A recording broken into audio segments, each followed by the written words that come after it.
didn't know that churches came with special like bunkers that you could go hunker in, or is that just at your house? Or? The church feels very strange to have such an empty building, frankly. Right. It's always hopping. And I don't always wear this, but just special for you. That's just your day-to-day casual wear. These are my pajamas, actually. So I'm going to give people, just as we're recording, I'll give people a little bit of your background of what I know of you. And then everything I get wrong, you can correct and fill in the blanks. Deal. So you're a youth minister, pastor? Is there a difference? Is there a distinction? Well, I'm a pastor and I happen to work with youth. And okay. Yeah, so I'm just a regular pastor. You're just a regular day-to-day. Regular old pastor, but I get walking around town. I have the most fun kind of pastor job because I get to hang out with teenagers and college students. And you specialize in online community building. Is that correct? Has that been your... No, not really. Only in the last 3 weeks or so, Charlie. Thanks for asking. I believe it's been a crash course. I believe it's been 24 days. Do you have, this is like, I mean, you've told me before, you're like, I am not normally on Facebook or anything else. No, the only reason I've been on Facebook is because I have a really cute dog. And I feel that the world should see Buddy. Yes, Buddy's adorable. Can we, the dog formerly known as Buddy. Exactly. Is he famous now? Does he have his own Instagram following? Yeah, at Buddy and Bend. Buddy, he does, really? He does. Thanks for following, Charlie. Sorry, yes, no, I follow it every day. I check to see what Buddy's up to. I never update that one either because it's just through my Instagram and my Facebook. Anyway, I'm not consistent. Yeah, no, this was an adventure kind of started by accident. And so let's jump back to, we were at the front edge of all of this stuff happening. Things are starting to shut down in Bend. Were you like, with all of my free time, I want to start a giant online juggernaut of a movement? Is that what your thinking was? I mean, the word juggernaut definitely was in the mix. No, honestly, and I feel like we were about 3 days before people really realized how significant the changes were going to be. I think up until that point, we were all still pretty convinced that we were beyond kind of the same threat from coronavirus that the rest of the world has experienced. The Facebook group, which is Pandemic Partners Bend, came out of a kind of brainstorming session with my staff at First Presbyterian. We were having a gathering of just our staff to figure out, what is church going to look like if we can't gather? Because that's what we do. That's pretty foundational to what a church does. So we were discussing, how do we move worship online? And then how do we stay connected to people? And how do we continue caring for the community if we can't do that in person? If, like you say, the church is dark, like a bunker now. So I think one of the backstory is that one of my colleagues who works with children and families said, yeah, I've been thinking about having families just pair up and they can be like pandemic buddies or pandemic partners for each other.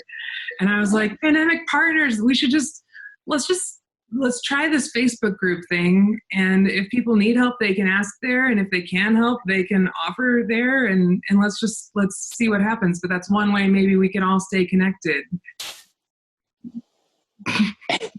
And then now you've been interviewed by Al Jazeera, OPB, NPR.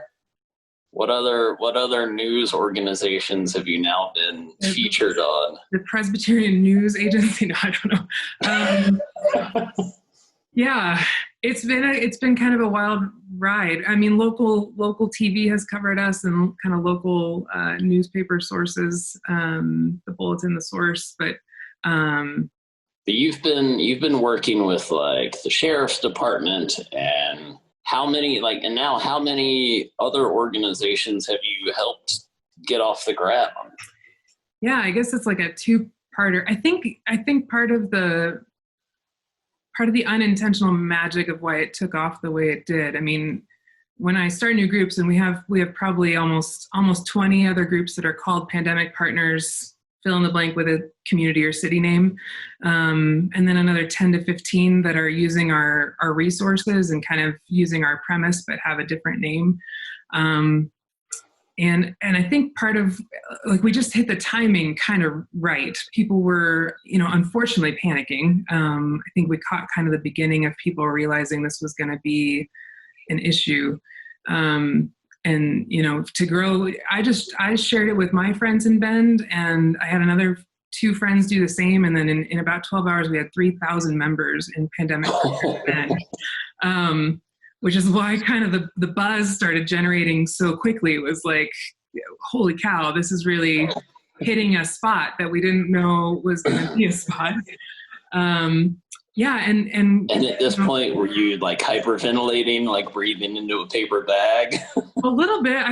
I had no idea. And as we said, I'm not on Facebook much in my normal life. So to be living there now is kind of a strange new reality. Right. Yeah, but it's been really cool and quite the privilege to come alongside local agencies like the Sheriff's Department, like our local nonprofits, social service agencies, local government even, and just be one more resource in Bend to get people the support and help they need right now. But I think working through that very first weekend kind of set us up to be a helpful resource on Monday morning when all of those agencies and nonprofits opened to start figuring out how they were going to respond. So right. And I have to think, if you had that big of a response that quickly, then there must have been a real hunger. Like, people were desperate for resources, desperate for people to connect with, desperate to help as well. Yeah, and that was actually the primary thing. And I tell new groups this when they launch too, is that the first few days, it's really a lot of people that want to help and not a ton of requests for help. I think it takes some time to kind of build that reputation in a community that you're actually there to be useful. And I think that's kind of the beauty of the two-way street of pandemic partners, is that a lot of us are feeling in the midst of this pandemic, this crisis. It's unprecedented, and I think for a lot of us, for the first time, something that we feel pretty powerless about, even to the very literal point that we can't see it, that we're isolated from each other in physical ways like we've never been before. So to be able to help, to be able to do something, I think is an incredibly powerful and hopeful thing for people, not just to receive that help, but to be able to offer help in that regard, and not to feel alone. Gives us a sense of agency and still having autonomy, even though so much of our life is limited right now. Right. And so then the question is, knowing you behind the scenes, I know this has taken a huge amount of time and work and thought and effort on your part. And I know you have a whole team now of people assisting you and moderating the Facebook page and helping coordinate things. I guess the question is, how are you? Is it getting easier? Is it getting harder? How are you holding up with everything? Well, I appreciate the bourbon deliveries, Charlie. I'm here for you. That's my personal contribution. I am holding up. Definitely the first 2 weeks were not my best moments of self-care, even while insisting that others practice really good self-care. There's a bit of an inconsistency there. I think it took us kind of those first 2 weeks of being, and it feels like a million years, but the first 2 weeks of getting our systems in place, getting some structures in place, learning how to moderate a Facebook group of now 11,000 people. 11,000 people? Yeah. It's like 10% of the city of Bend. So just that, I don't hear from them all at once, so it's okay. I like to watch that little twitch in your eye when you're like, just 11,000 people. That's all. No, and it's such an honor to be able to steward that space, and really, it's been mind blowing the people that have come out of the woodwork to help support. And yeah, you're right. We have a team now of moderators where there are some days where I'm aware that I'm pretty obsolete in terms of actually running the group on a day-to-day basis. Right. I get to spend a lot of my time now kind of behind the scenes developing more tools.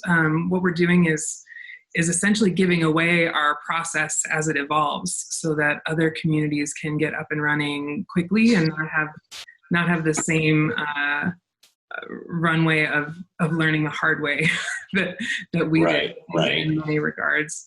And then I get to connect with our nonprofit partners and social service agencies and make sure that they know we are one resource available to their clients, and vice versa. We get folks on the Pandemic Partners group that need more than we can offer, but we now have these really incredible connections to these people who can offer more significant. Right. Need it. Yeah.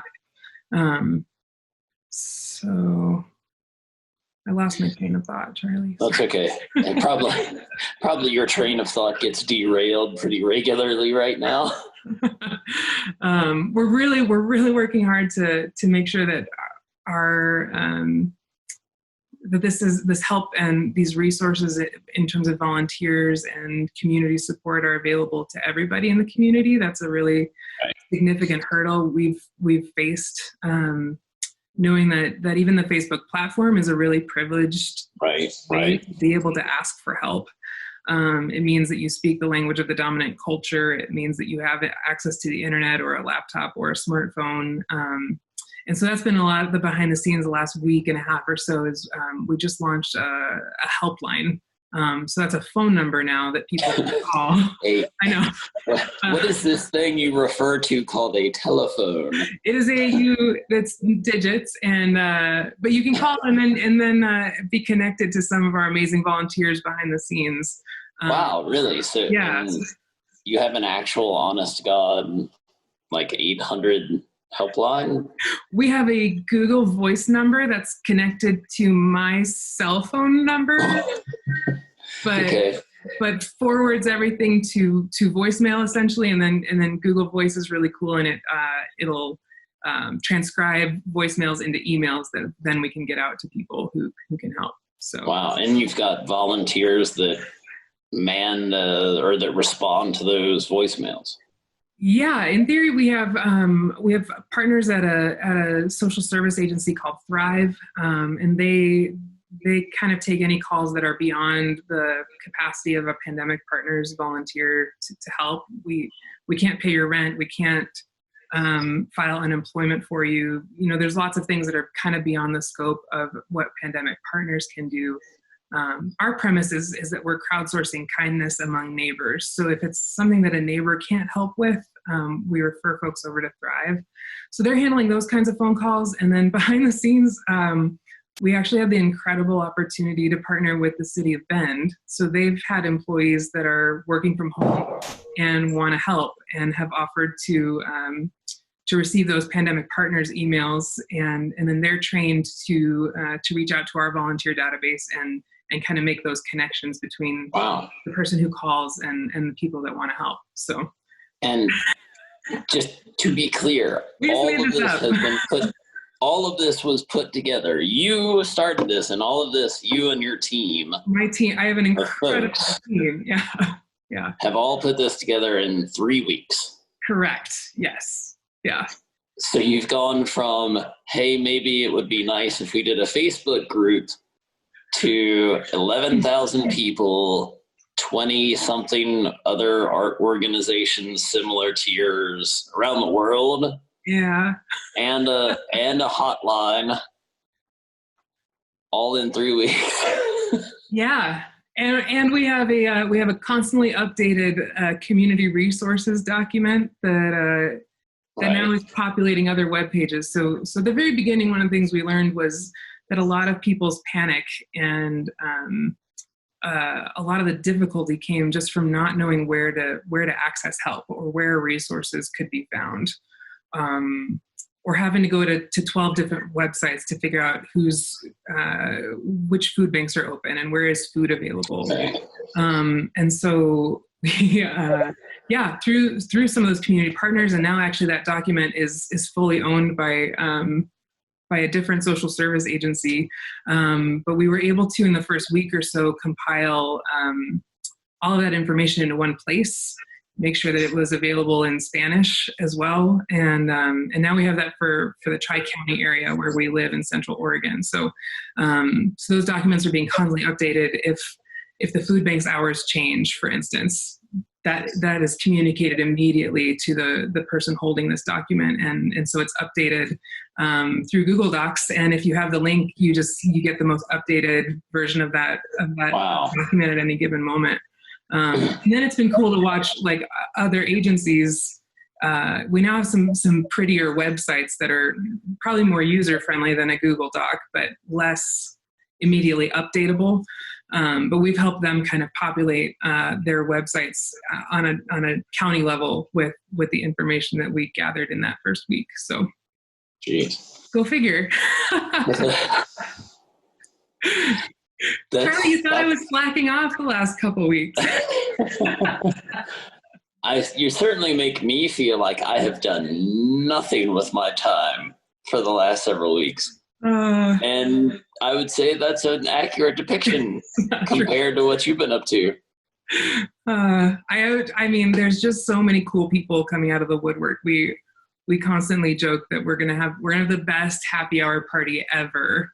Of just getting to finally meet in person all these folks that have made the Pandemic Partners scheme kind of available.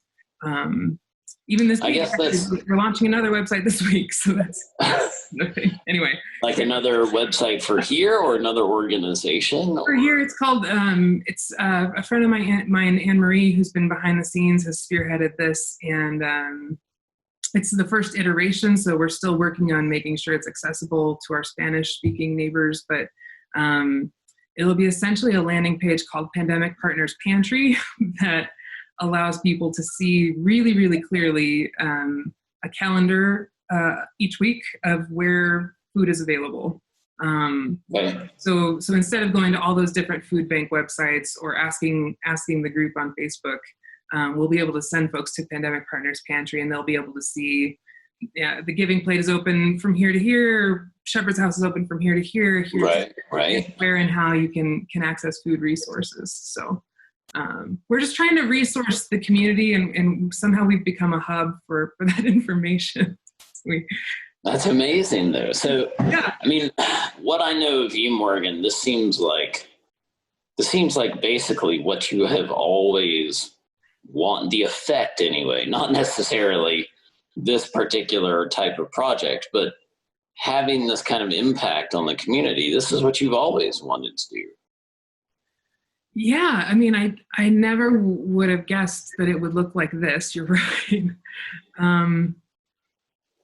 But I mean, even like wearing this even on camera with you is weird. But my people are often surprised that I'm a pastor when I'm out and about. I don't look like most pastors, and I dance on the weekends and all kinds of things. But when I get to explain to people, like, I do what I do because I get to remind people that they're good and that they're loved and that they have goodness and love to offer the world. And so this does really feel kind of like an outpouring of that for me in my pastoral vocation, like on just a weird, different kind of scale. I get to remind people that they are good and loved and that they have goodness and love to offer the world. this is really, and then I started thinking, we do this beer church on Sunday nights, usually called Tap. And that's kind of my little worshiping community on Sunday nights. And since it started 5 years ago, we've had a bulletin board that kind of lives off to one side. And I tell people every week, we don't just want to talk about good news. We don't just want to talk about loving our neighbors. We don't just want to talk about helping people or changing the world. In a small way, over on this board, you can, if you need help, ask for it. And if you can't help, respond. And so it's just been living on a bulletin board. And I think that's like, it's in me now. Right. And so it just seems like the thing to do, kind of seeing this wave of need coming our way, and right. And so ready to help. I have to ask, with your bulletin board at church, maximum number, like the most number of people you've ever seen post anything on the bulletin board? Like 6. And now you have not a super successful program, Charlie. I think that seed has now sprouted into something much bigger. It seems 11,000 people on the Facebook page. You're like, I wish I could have my bulletin board back. We've digitized it. It's much more substantial now. Right. Yeah. But I'm even thinking back, like, I took a class in seminary that was all about how the church could be really good news in the neighborhood. Like, regardless of any kind of religious agenda, no desire to convert anybody. Like, for me, it just became ingrained. Like, if the church, if a pastor, if the community isn't somehow good for everybody, like, why bother? So it's been really fun, actually, to feel like whatever pieces needed to fall into place are falling into place. And this for me is really pastoral work, but there doesn't need to be a religious agenda, because there's just so much good. Well, I guess back in the day, if you did not get an A in that class in seminary, I think they need to retroactively give you an A for that class now, because you've taken that lesson and run with it. That professor just called me the other day, actually. Did he really? Yeah. He was like, anyway, they've started an organization called the Parish Collective that I've been involved in. And he was like, we got to get this out to all of our people that are part of the Parish Collective, loving their neighborhoods and community. And I was like, I'll help anyone get started. Right. Yeah. Now I want to know, do you remember what you made in that class? What grade you got in that class? Oh, Charlie, I only did. I don't know. I think I probably did all right. Like, good to hear from you, professor, that gave me a C. I think it was like an experimental class. They were just glad anybody signed up. Oh, right. Back in the day. I would say you've taken that experiment and run with it at this point. Yes. Yeah. I know. It's weird. So other than, taking over the world, what plans do you have? Like, you've joked about, we've talked before about what this could turn into for you. Like, do you see this as something, or are you too heads down? Are you just totally focused right now on making this a success, and whatever comes after comes after? Yeah, I mean, it's pretty heads down right now. I think I don't think our community or our country has seen the worst of this season yet, unfortunately. Right.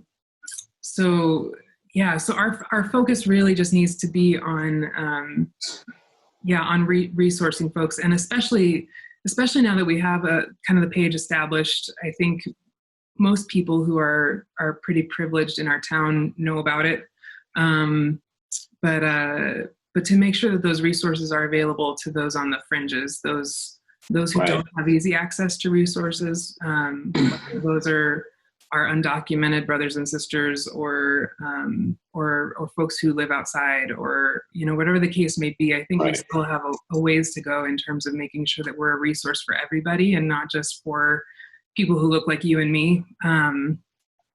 So that's been a real focus last week, and I'm learning a lot about my own privilege and my own assumptions, and how helpless I feel when I can't post things in Spanish and be accessible to everybody. So learning a lot about that, and then really focused on getting these other communities up and running. So if I can get a few groups up every day, and do I've been offering kind of one-on-one coaching calls with their admins, whoever decides to take on starting a group.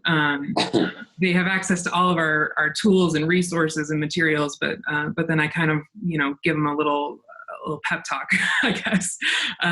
So getting those going feels really, really vital. We get questions on our group all the time asking if there's a group yet in Fort Lauderdale, Florida, because somebody knows somebody there that can help. And I have to say, gosh, like we're not there yet, but if somebody wants to, we'll get you started. And to be honest, my mind does go when there are calm moments. The few and far between. Yeah. To wondering what this will do to us. Like, this time is truly unprecedented. Like, there have been other significant crises and this kind of thing, but I don't know that we've, here in the US especially, experienced this scale of a crisis, where businesses are shut down en masse, and where we're asked to stay home en masse.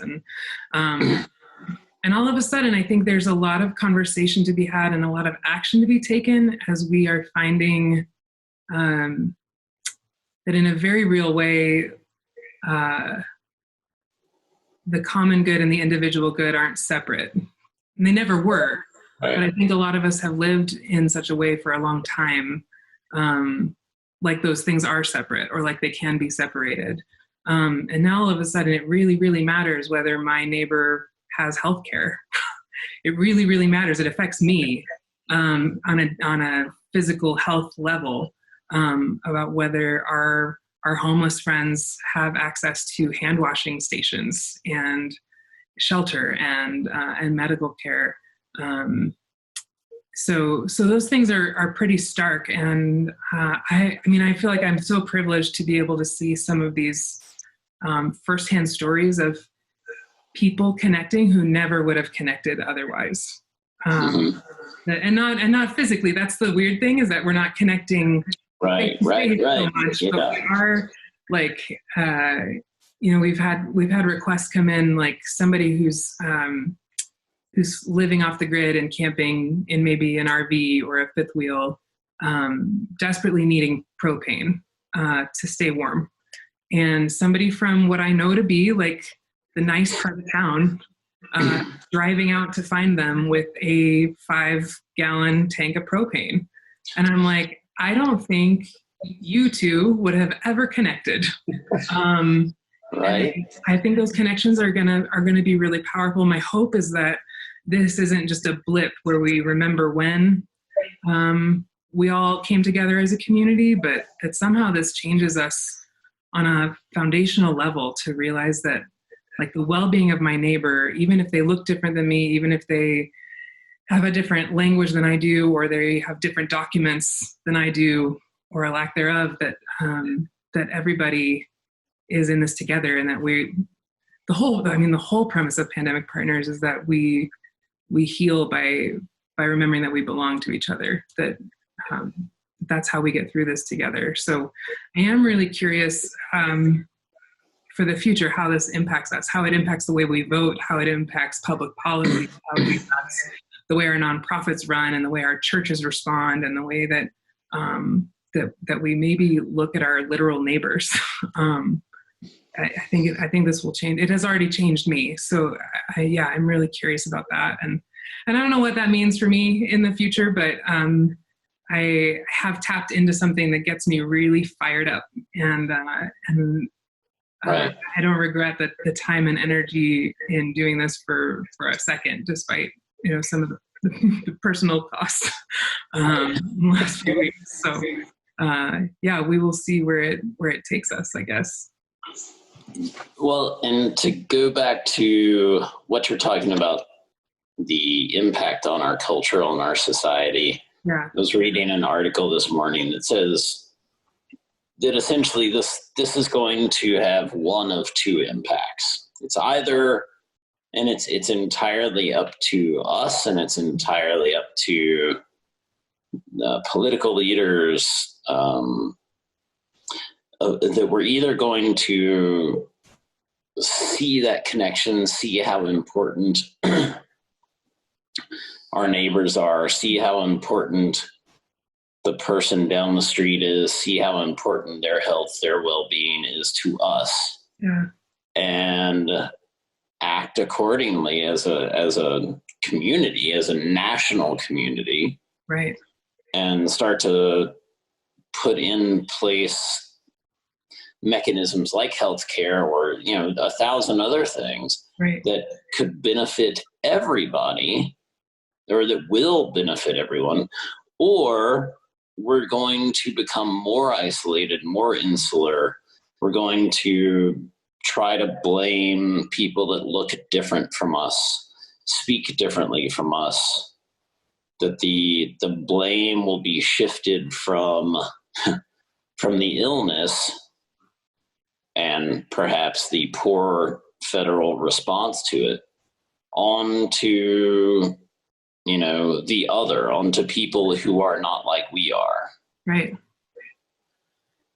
And it sounds like, from what you've seen, I guess Bend is Central Oregon is an interesting, it's not, I guess, a representative sample by any means, but you've seen people trying to help other people who aren't like them, who, economically or, culturally or ethnically or whatever, come from a different place. Yeah. So it seems that you've tapped into something. I think the bigger picture of this is that you've tapped into something that was there, and there was no incident to bring it to the surface, and there was no mechanism to bring all these people together. Right. And because of the situation and because of what you've created, my God, there's no way that you've gotten 11,000 people, on this Facebook group in 3 weeks if there wasn't some hunger and thirst for this kind of thing somewhere anyway. Yeah. Is that the feeling that you get, or? That's my feeling. And I mean,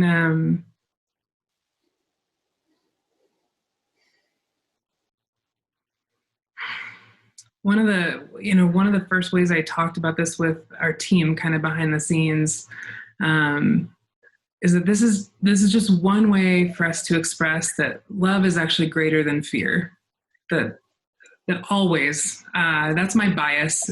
I could end up being wrong, but I want to live in a world where love is greater than fear. And so that's what I choose to kind of live into. And that's what I want to invite others to live into. And so I think that article is probably correct, that we're going to go one of two ways. Love or fear. We can choose to go the route of love, or we can choose to go the route of fear. We can choose even a mentality of scarcity that says there is only so much and I must get what I can. There's only so much and I must exclude others so that I can stay safe and feel comfortable.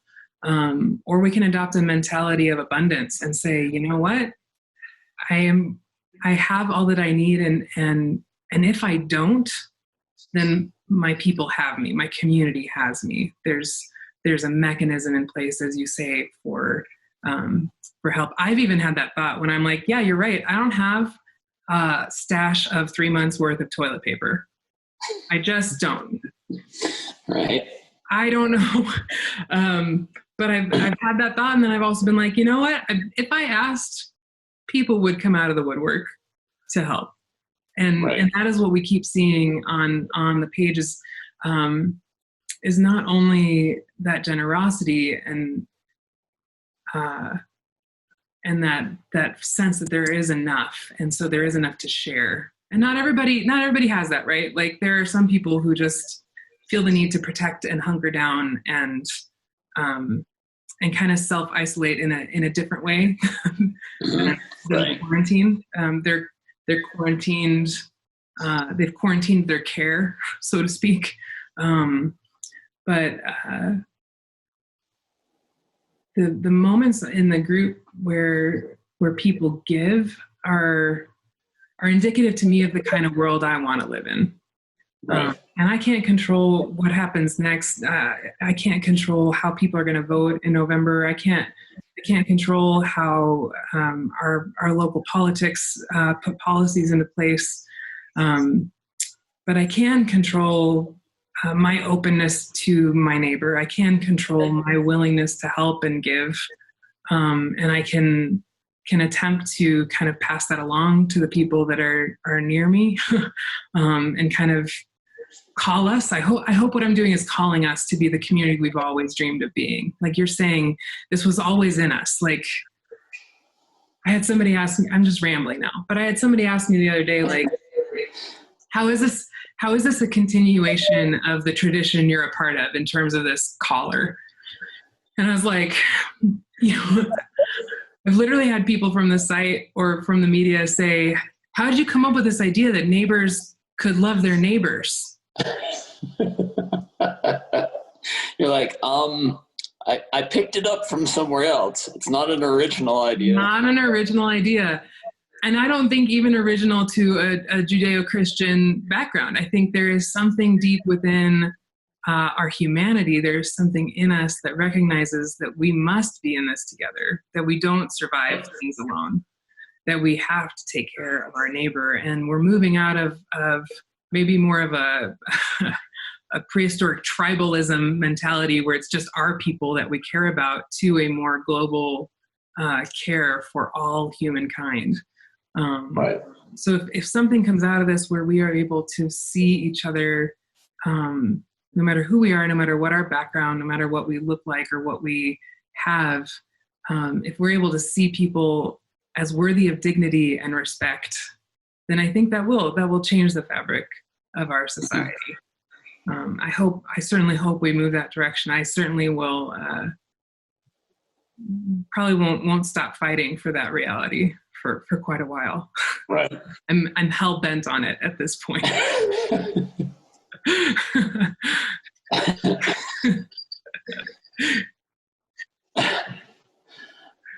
So right now, logistically, like, is this now effectively your full-time job? For now, weird. Churches aren't doing super great financially right now. We tend to do better when we get to see people and are reminded that they want to give to the work that we're doing. And so I know that First Pres is making every effort to make sure we can keep our staff on. And so they're working really hard at that, and people are being super generous. For now, I've kind of been released to let this be my full-time work, or maybe 10% of my time now is going back to kind of my normal pastoral responsibilities of checking in with teenagers and college students and that kind of thing. But yeah, this has been beyond full time. This has just been my life's work the last 3 weeks or so. Right. And with an incredible team, with so many people that I don't know what I would do without. But yeah, I'm really, really privileged to still be fully employed and to get to do this for my job right now. So we'll see what the future brings. Right. Yeah. And when you say it's your life's work for the last 3 weeks, it probably feels like a lifetime's worth of work. It really does. We're every day is like we're in dog years now. Like Every day is like 7 days of work. every day is a year or so. I don't know. My hairdresser commented on something on the group. I saw her name pop up, and I just quickly said, "Hey, like, don't worry about your business. I'm going to see you as soon as this is over because I got all this gray hair now that I need." So much for that youthful face. So much. I just am getting lines and just gonna come out of it and be like, oh. We thought you were 34. No.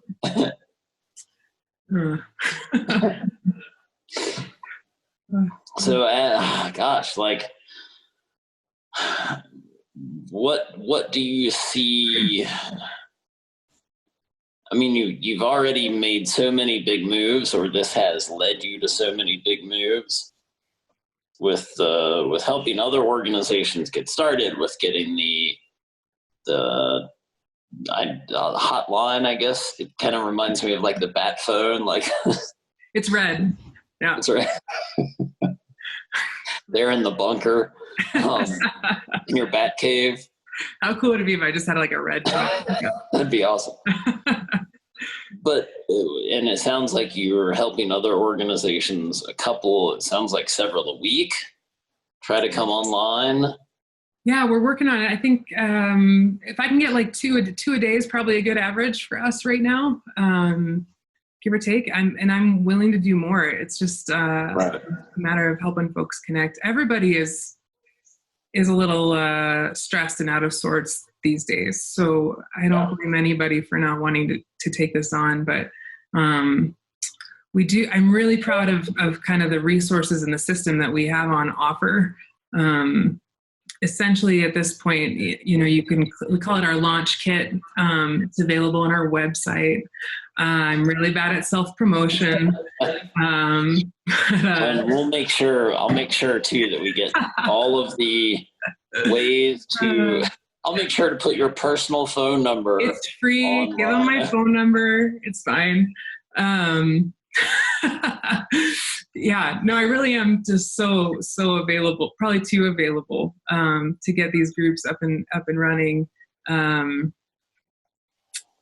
But yeah, I mean, from that launch kit, you have a literal step-by-step how to set up a Facebook group with the configurations we recommend. There's a video even with my face in it that clicks things and shows you exactly how to get set up. Right.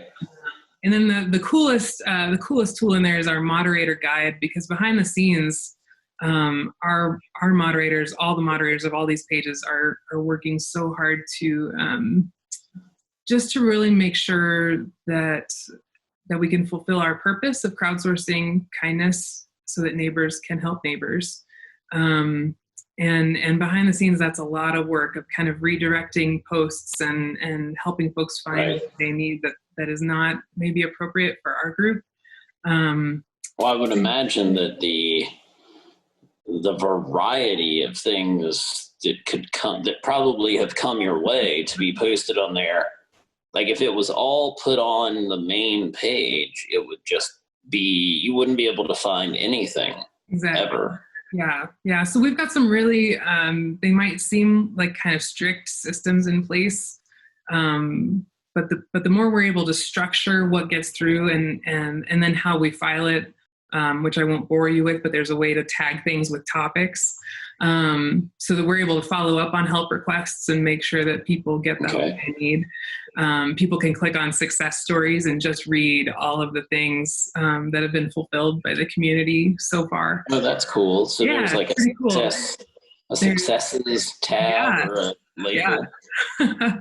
How many success stories have been posted? Gosh, I think we're just from the group, we're almost to like 300 kind of individual posts that have been converted into success stories so far. And everything, I'm sure it's everything from the guy delivering propane to probably people picking up actual life-sustaining medication for people, or it's a whole range of things. And the stories that are coming out of the woodwork are are unreal. So that, I mean, do you want stories, Charlie? Is that fun for this? Sure. I think stories are great. You know, one of the early limitations we realized is that obviously a lot of folks in the over 60 community are particularly vulnerable and at risk, and really are the ones that need to be staying home. But they're also the group that maybe are not likely to navigate Facebook proficiently, and though some of them are very good at it, just it might not be accessible to them. So it's been really fun to connect with folks who kind of help manage those elder care communities, who are able then to post on behalf of their residents or the folks that they know of. So we've had posts from the Central Oregon Council on Aging. We had one come in from a gal that helps manage a low-income senior apartment complex. And, oh, wow. And she said to us, you know, normally we all get to eat together. Normally there's a communal meal time for our residents. And obviously right now we can't do that. And they have to just have their meals brought to their homes. She said, what we didn't foresee is that they don't have dining room tables. They don't have tables to eat at, which would never occur to me. Because they eat communally. And she asked for 45 TV trays, like the folding TV trays. And I was like, I can't remember last time I saw a TV tray, but let's see what happens. And within a couple of hours, not only did she have TV trays, she had people offering to get connected on their phones and like eat with people virtually and keep them company, and all these kinds of like we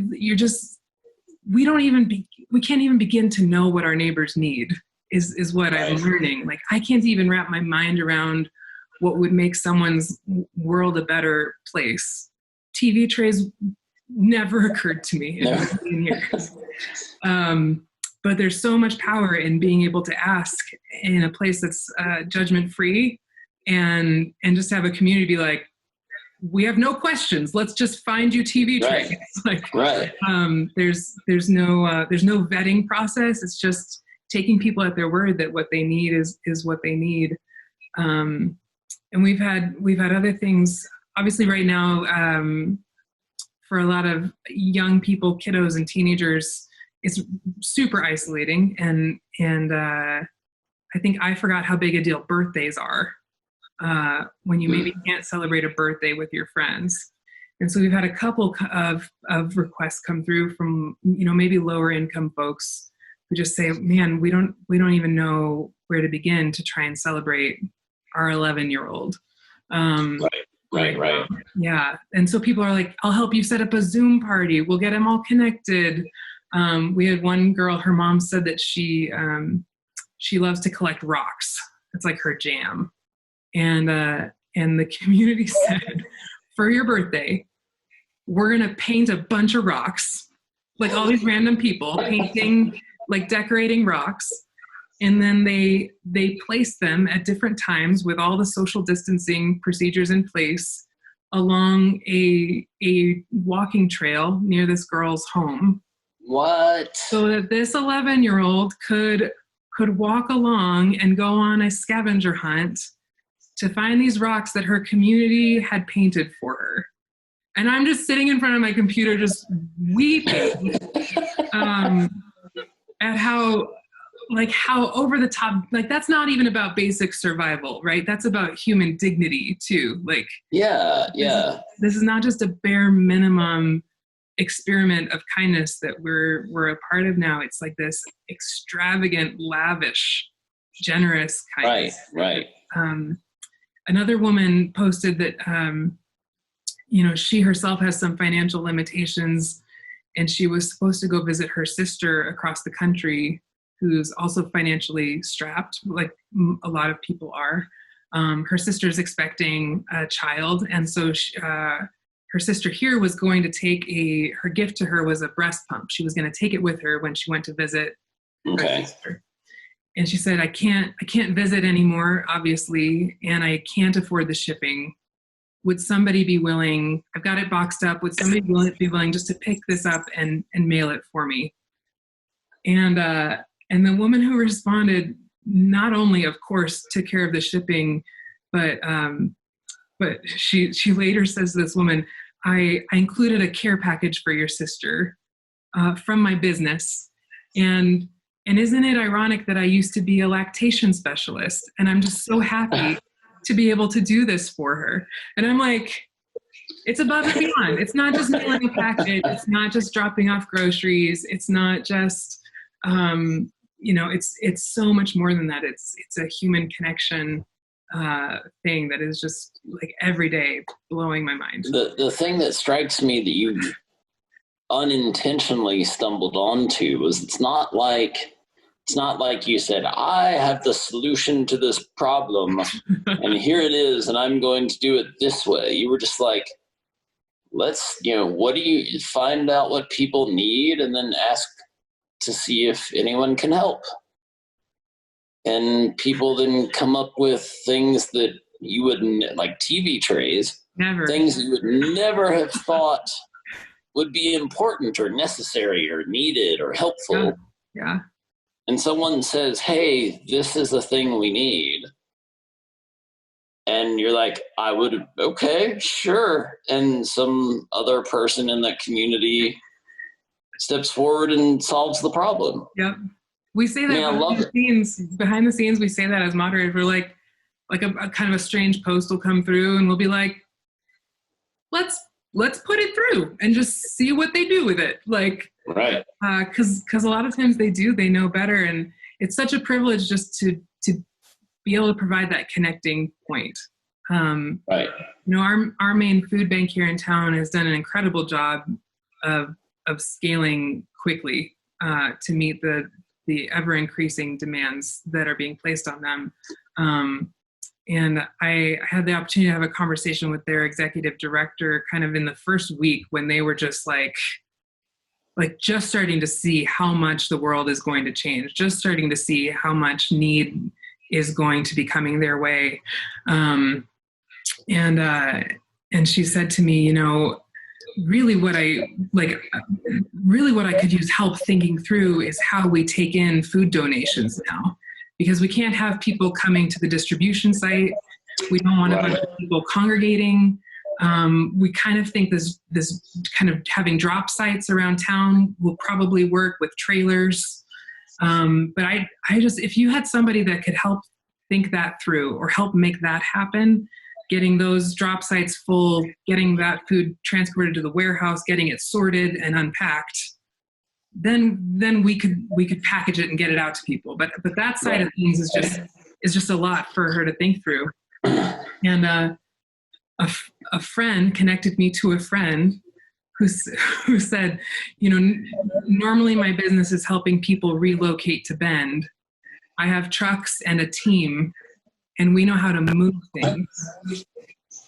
And I was like, and she was like, how can we help? How can we help? And I was like, I have a very special job for you. And ever since, just getting the people in the same room who want to help, who need the help, getting them in the same Facebook group, there's magic happening. And it has nothing to do with me except kind of creating that platform for people, hopefully to make those connections. Right. Yeah. I keep telling people that. I'm like, all I did was make a Facebook group. I'm not even good at Facebook. It took me like a week to figure out that if you're not friends with a person and they send you a message, it goes into like a secret folder. You have to find it. You have to go looking. Right. So I owed a lot of people apologies for delayed response. Yeah. You're like, stupid Facebook algorithm. I don't know. Right. Yeah, I'm sure people are like, so you must have like a master's in logistics and technology. And you're like, no, all I did was make a Facebook group. That's all I did. Everything else is me just trying to find someone that can figure this out with me. I had a bulletin board before. Right. More high tech. Oh, yes. You've got tons of experience. What am I saying? All right. Well, yeah. I know, I mean, it's Sunday. Is today Sunday? What day of the week is it? Today is Sunday. Today is Sunday. Charlie. Easter's in That's your Monday, right? So I know that, first of all, thank you for taking the time to do this. I'm, squeezing little old me into your schedule of BBC interviews and Al Jazeera and OPB and NPR. BBC hasn't called yet. I'm kidding. I appreciate you squeezing me into your busy interview schedule. But I know, too, you've got other things to attend to.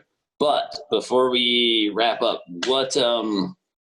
where should people go to find out more about what you're trying to do? Where should people go to find out more about you, find out more about First Presbyterian, perhaps? Yeah. It's all on Facebook now, Charlie. It's all in the cloud. All on Facebook. You're always welcome to join, even if you're not from Bend. If you want to see behind the scenes and join Pandemic Partners Bend, you can watch from behind the scenes. It's a private group, but we're not too picky about who gets in. We have a Pandemic Partners Facebook page that is just a lot of kind of our media appearances, and then access to all those different resources that we've provided. You can find that also on our website, pandemic.partners. Facebook put together a really nice video for us on their community stories page, which is unreal. There's like 1.5 million views of that, which is shocking. I'm so tired of my own face in things. But yeah, or feel free to reach out to me directly. I would love to get these. And so the website is pandemic.partners? Correct, yeah. Cool, okay. Yeah. And then coming this week is going to be Pandemic Partners Pantry, something like that? Say it 7 times fast. .org, pandemicpartnerspantry.org. That's really been specific. Partnerpantry.org. Yeah, and that's for local food banks, that kind of thing. Yeah, but just in Bend for now. And if someone wants to find out how to start their own organization, do something similar, is that also on the Pandemic Partners Bend Facebook page, or where should they go for that? You should go to our website for that. So pandemic.partners, there's a big button on the homepage, and that'll direct you to all of those free resources we've been developing. And then feel free to message me directly on Facebook at Morgan C. Schmidt. I think I'm even wearing this in my profile picture. So wow. Taking a face. So yeah, people are welcome to contact me directly or email me at pandemicpartnersbend@gmail.com. Right. I'm not good. And they can reach out to Buddy. They can find Buddy on. They can find Buddy in Bend. He's also taking requests. Yeah. Is his Instagram feed blowing up these days? No. Yeah. Wow. I just realized we have an Instagram. Somebody made us an Instagram account, so I just got access to that. I don't really know what I'm supposed to do with it, but right. Yeah. Right. Somebody actually knows how to do social media marketing. I would like to talk to you. Ooh, actually, I can possibly connect you with someone for that. Because I know nothing. I'm just making everything up as we go. As we go. Okay. Yeah, when we get off the interview here, I'll connect you with exactly who I think could help with that. So it's all about connecting people, Charlie. Right. Crowdsourcing kindness every day. Trademark. Hashtag crowdsourcing. Hashtag. Crowdsourcing kindness. Exactly. Okay, baby. Thank you so much. No, I'm not that important, so it was really a privilege to be here with you. And oh, please! I feel like I'm definitely getting the better end of this deal for sure. I've been hearing about your podcast for a long time, and yes. I figured, like, what do I have to do to get on the call to create? Right. So I made this for you. And yeah. So let me finish up with. Yeah. Yes, the tens of people that watch the call to create. So I guess as the final place I want to go, the final thing I want to ask is, what is your sense optimistic? Like, is this giving you hope? Or is this just what you always knew was there, and it's just now kind of getting to be seen by everybody? In terms of our community, in terms of people's nature, like, is this what you were like, yeah, of course this is what people do? Yeah, of course this is what people do. Yeah. Like, I've been surprised at the scale. I've been surprised at the like overwhelming energy. I've been surprised at the attention to what we're doing, but the heart of it hasn't surprised me in the slightest. Like, that is in us, I think. And maybe I'm naive or idealistic, but I think that has always been in us. And just like anything else, we sometimes need someone to invite us to listen to our better angels. We sometimes need someone to invite us to be, to live into that, to embody who we really are. And so this is just one big invitation, in the midst of tragedy and heartbreak and legitimate fear and anxiety. But in the midst of that, I think all the more reason to make light, to bring light into those dark places, right? All the more reason to insist on love instead of fear, to say that kindness and generosity is going to serve us all far better than just self-protection and worrying about our own story. I think it's always been in us. I think the common good has always been the good, and maybe just some of us are waking up to that for the first time. Yeah. Right. Well, Morgan, you've always been a person to bring light into dark places, and now you are providing a place where everyone gets a chance to do that. So keep doing what you're doing. It's my privilege. Thank you, Charlie. I love you, friend. Right. Love you too. Talk to you soon. All right. Bye. Bye. Thanks for joining us. The Call to Create with host Charlie Teal is presented by Ghost Village Films and captured at OpenSpace.studio in Bend, Oregon. If you like what you hear, subscribe, rate, and review on YouTube, iTunes, or your favorite listening platform.